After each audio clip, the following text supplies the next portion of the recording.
Ok, pessoal, nesse vídeo nós vamos falar sobre fatores atuantes na hipertrofia. Então, vamos começar aqui pelas pequeninas, mas muito importantes no processo hipertrófico, que são as células satélites.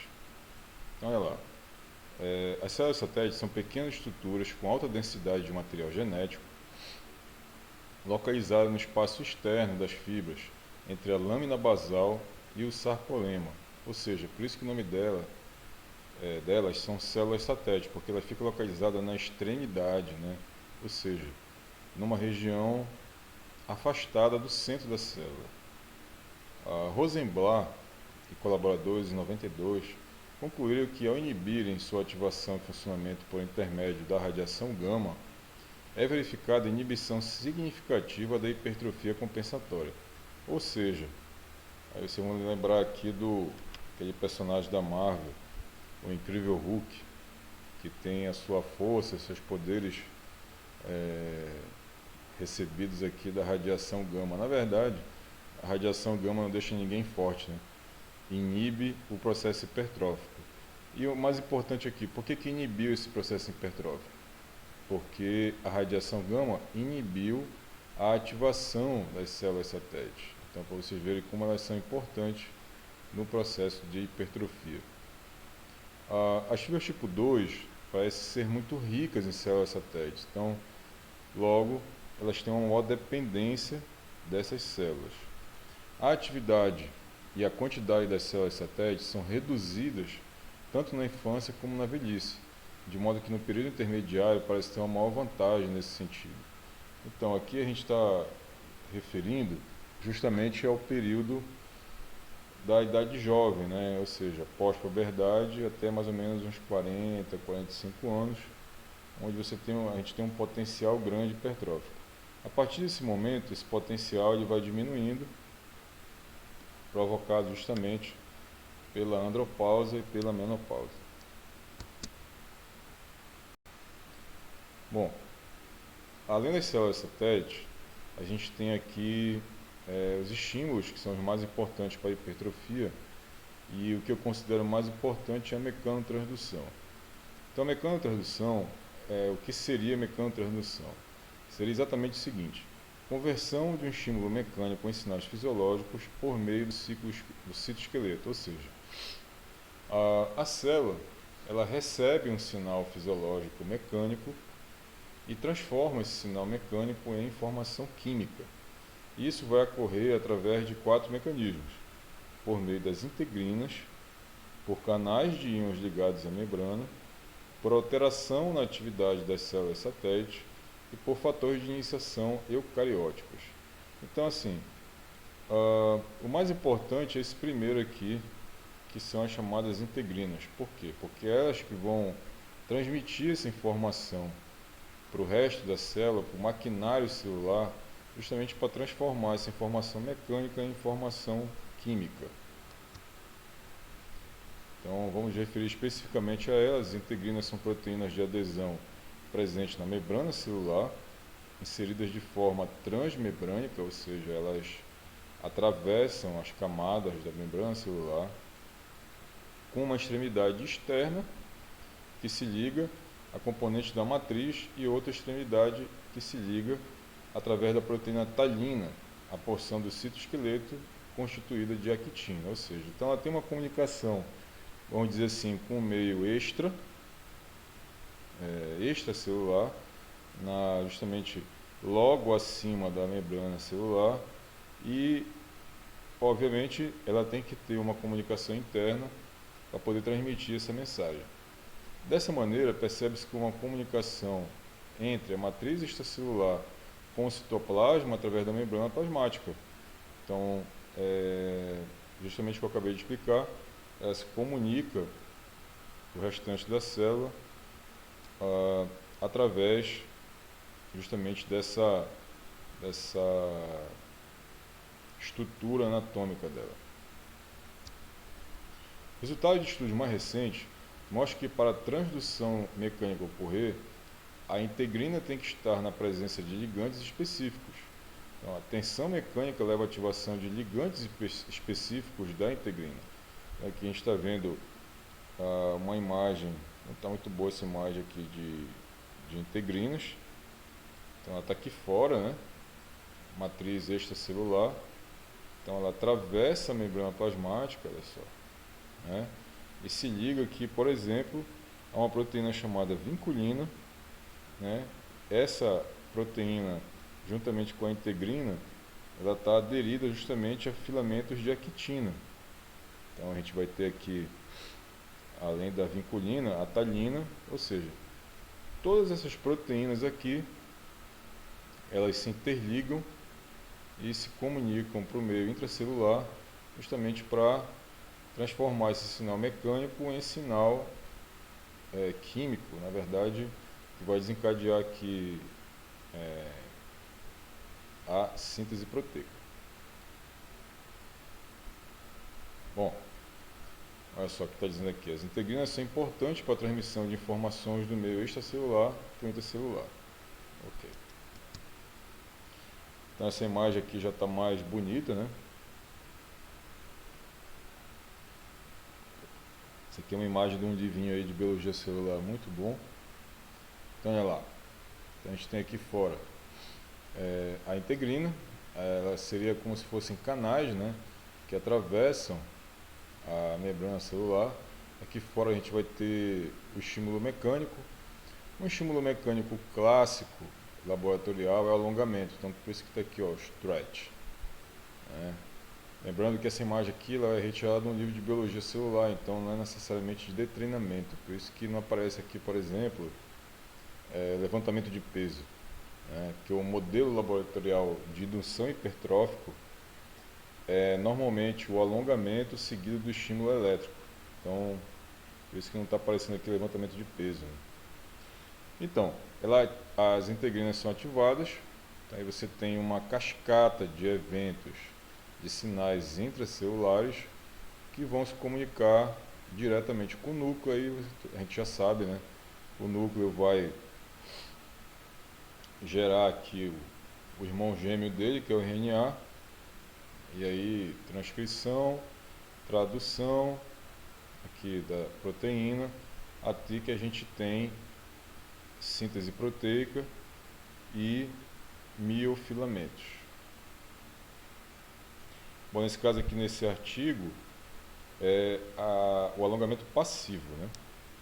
Não alongamento ativo. Ainda, dos estímulos para hipertrofia. Eventos pós-transcricionais. Então, só recapitulando aqui, pessoal, a gente tem a transcrição, né? Então, o DNA se transformou em RNA, e aí foi feita a transcrição. Esses eventos que a gente vai falar agora são após a transcrição, ok?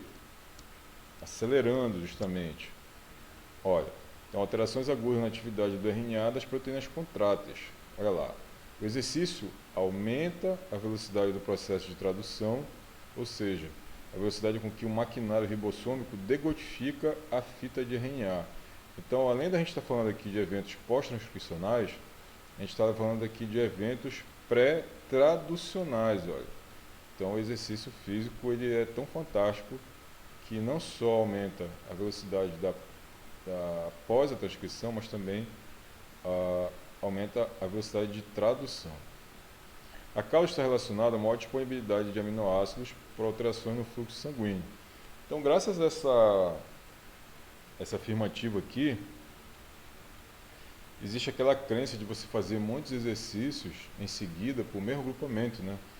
Que você aumenta o fluxo sanguíneo para aquela região. Bom, isso aí não está tão comprovado, mas aparentemente ajuda. Então, de novo aqui o ratinho aparecendo, né? Fazer aqui 2 a 3 séries de 50 repetições, coitado, levando choque aí na cauda. Síntese proteica após exercício de força, participação da proteína P70-S6K. Então, aumentou aqui a expressão do IGF-1 e aí você tem um aumento da massa muscular. Né? Então, aqui, muito legal, antes e depois de 6 meses. ok? Então a gente tem um aumento significativo aqui, né, do aumento da massa muscular do camundongo. Esse trabalho aqui ele é bem interessante, olha só. Eles pegaram o IGF-1 e alocaram o IGF-1 num vírus e injetaram o IGF-1 nesse vírus no camundongo. Olha só que legal. Bom, e aí como é que eu vou treinar o camundongo? Bota ele para fazer subida aqui dos paudar dele, né? Então é interessante porque ele tem um pezinho aqui amarrado nele, ó, né? E adivinha o que tem aqui dentro? Comida. Então para ele comer ele tem que subir a grade, né? E aí o que esse camundongo está fazendo? Acho que ele está fazendo barra. Barra fixa. O camundongo é que gosta de fazer calistenia. Bom, então ele treinou aqui durante 8 semanas. Vamos para o resultado. Bom, aqui é só com IGF. Inclusive na imagem tem aqui o link, ó. Só o IGF sem treinamento. Aqui com o treinamento, né? Aqui treinou e depois destreinou. Aqui é o destreinamento. E olha só que interessante, aqui ele destreinou, só continua injetando lá o IGF. Então a perda de massa muscular foi atenuada. E aí, obviamente, né, pessoal, a gente já sabe, treinamento mais IGF, é óbvio que vai ter um resultado de ganho de massa muscular muito mais interessante. Aqui a gente vai aparecer o MGF, né, aqui no estudo Hamed. Então, o MGF vai ter um aumento absurdo, ó, após 8 semanas de treinamento. Acredito que tenha sido isso. Aqui, deixa eu voltar. 8 semanas de treinamento. E o IGF-1 também acompanhou a resposta do MGF. Perfeito. O que eles estavam fazendo? Eles estavam fazendo 10 séries de 6 repetições com 80% de uma repetição máxima. Bom, agora a gente vai falar agora do equilíbrio, justamente entre a MPK, que a gente já comentou, né, no outro vídeo, que é justamente relacionado ao exercício cardiovascular aeróbico de longa duração, muito desgaste energético, né, muita falta de energia, você ativa o MPK, e do outro lado você tem a ativação da mTOR, né, e aí existe um ponto de equilíbrio aqui entre esses dois. Olha lá.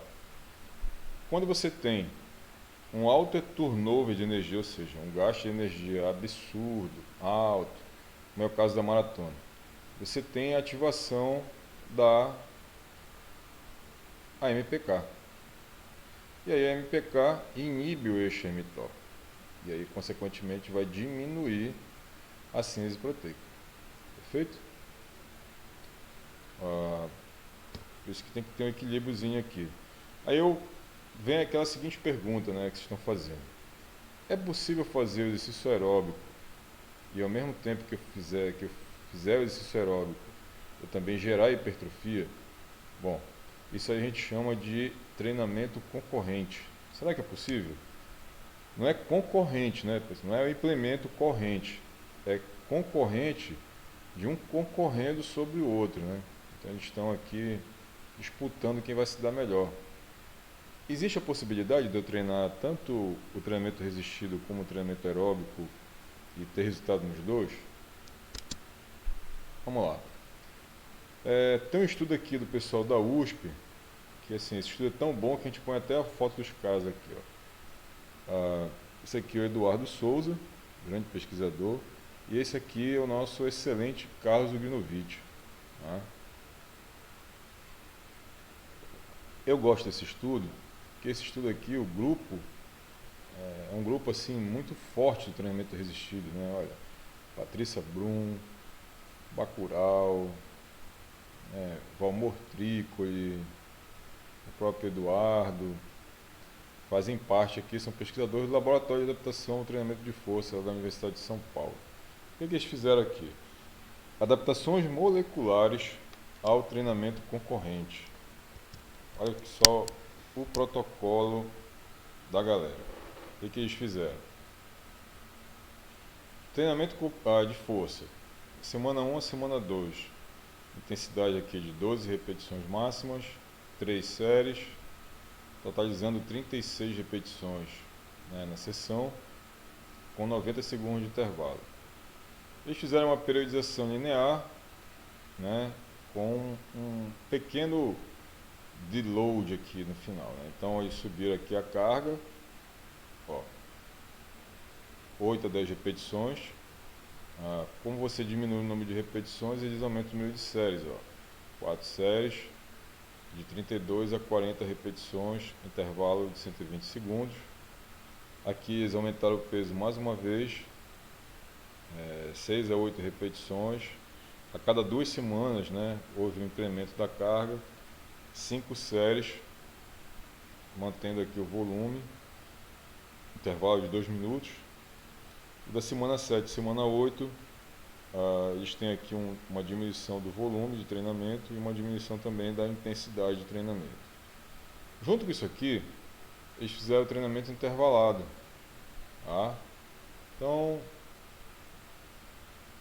treinamento intervalado, para quem não conhece essa variável, é a VVO2 máxima, que é a velocidade máxima de treino que está relacionada ao VO2 máximo.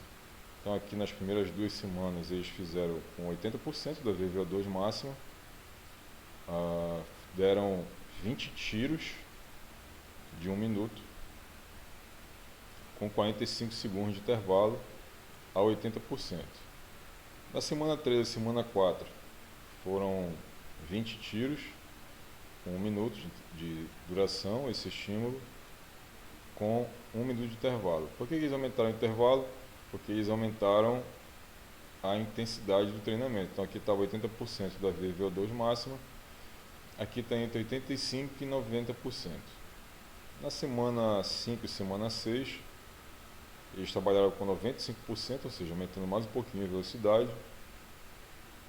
E, desculpa o bocejo, deram aqui tiros de 60 segundos para 60 segundos de intervalo. E na última semana, eles chegaram finalmente aqui a 100% da VVO2 máxima, 15 tiros, 60 segundos de duração e 90 segundos de intervalo. Beleza. Olha o que aconteceu aqui.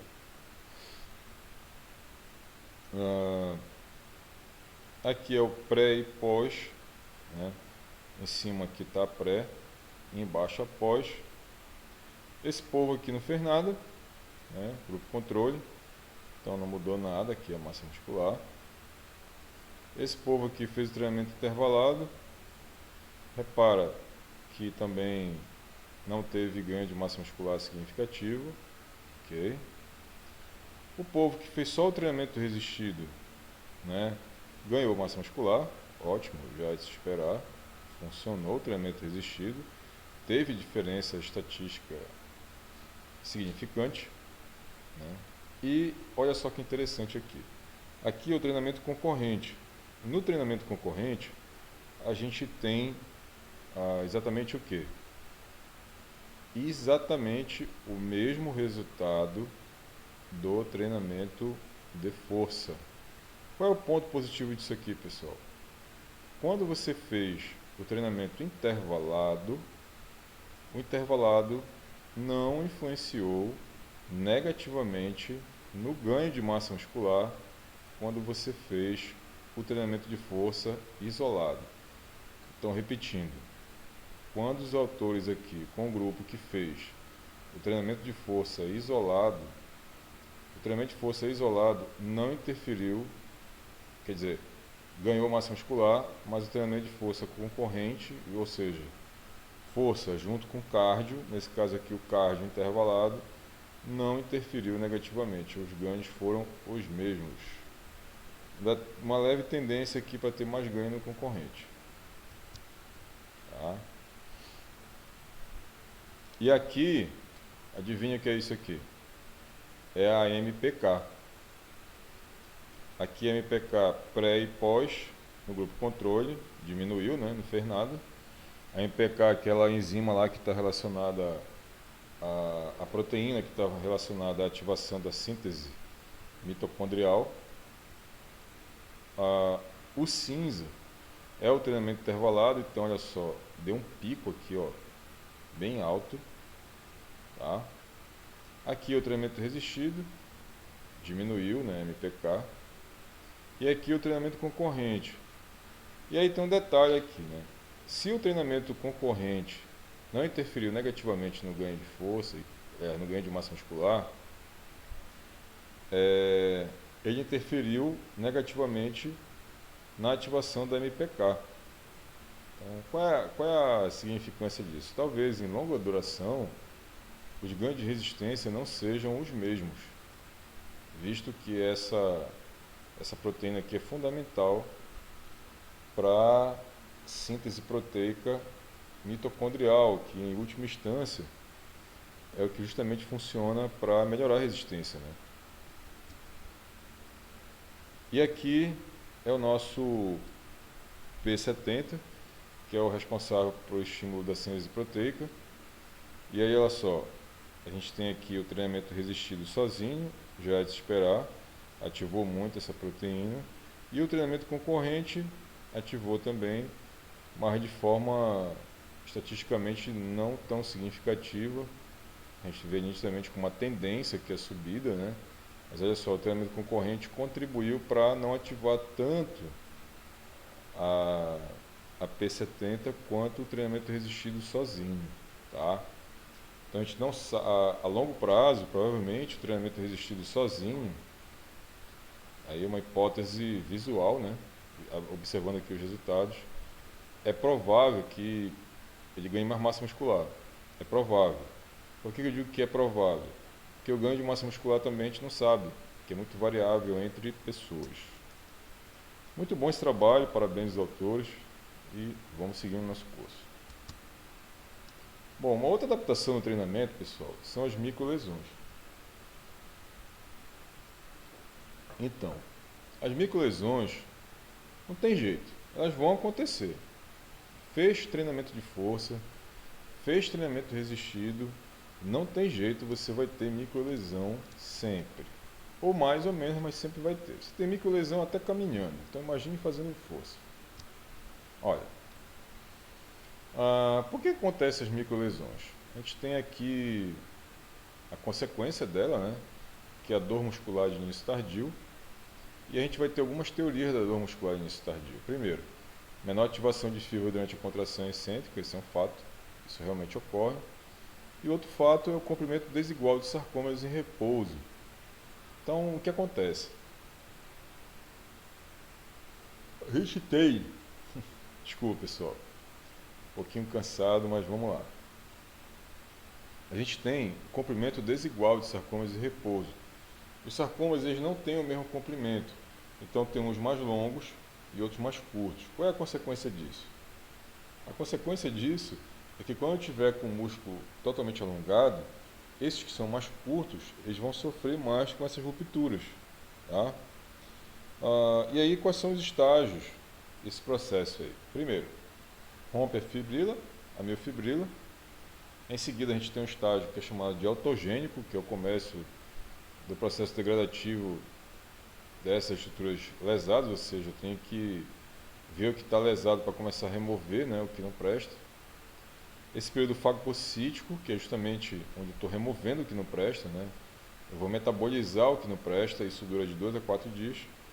E o regenerativo, que é a fibra totalmente regenerada de 4 a 6 dias. Então, claro que isso aqui vai depender muito da intensidade do volume. Esse período aqui de dias pode ser menor, mas como também pode ser maior. Alguns fisiculturistas deixam às vezes 7 dias, para vocês terem uma ideia, entre uma sessão e outra. Às vezes até mais do que isso, dependendo da intensidade das microlesões. Bom, As microlesões até um ponto positivo, que é inevitável, elas ativam as células satélite, tá? Então, lesão, facilitação do transporte das células satélite pelos hormônios e enzimas. Miogênese das células satélite, ou seja, tem as enzimas que estimulam a entrada delas na célula. Junção das células satélites e formação de novos filamentos. Ligamento do filamento novo com a célula original e, acompanhando aqui as letrinhas, finalmente, migração das células satélites em repouso para a fibra já regenerada. E aí eu tenho a fibra regenerada totalmente aqui embaixo. Okay? Hipertrofia muscular e células satélite. Então a gente já explicou isso aqui, mas vamos reforçar. Olha só essa relação. O PL seria o Powerlifter e o azul não está fazendo nada, grupo controle. Então olha só, aqui eu tenho fibra tipo 1 e fibra tipo 2. Reparem que a fibra tipo 2 do grupo controle, daqui do C, né? Obviamente já estão aqui para baixo, porque não hipertrofiaram muito. E aqui a escura são as fibras tipo 1 do Powerlift e a fibra tipo 2 do Powerlift. Então, repare o seguinte. Quem hipertrofiou mais, nesse caso, quem é mais hipertrofiado, né, na verdade, são as fibras de contração rápida, né? Só que é só um detalhe importante aqui, né? Repare que na vertical a gente tem aqui o número, a quantidade de núcleos em cada célula muscular. Então, eu acho que eu esqueci de citar isso, as células musculares elas são polinucleadas, ou seja, elas têm muitos núcleos. Então, quanto mais núcleo tiver, maior o potencial que essa célula tem de ficar grande, não é verdade? Por conta da síntese proteica, etc. Isso aí criou um conceito chamado domínio nuclear. Então a gente vê nitidamente aqui. Primeira informação, as pessoas que treinam crescem mais. Segunda informação, as pessoas que treinam também proliferam mais células satélites. Olha aqui, ó. O outro grupo tem menos, porque não estava treinando. Enfim, eu tenho que treinar para ativar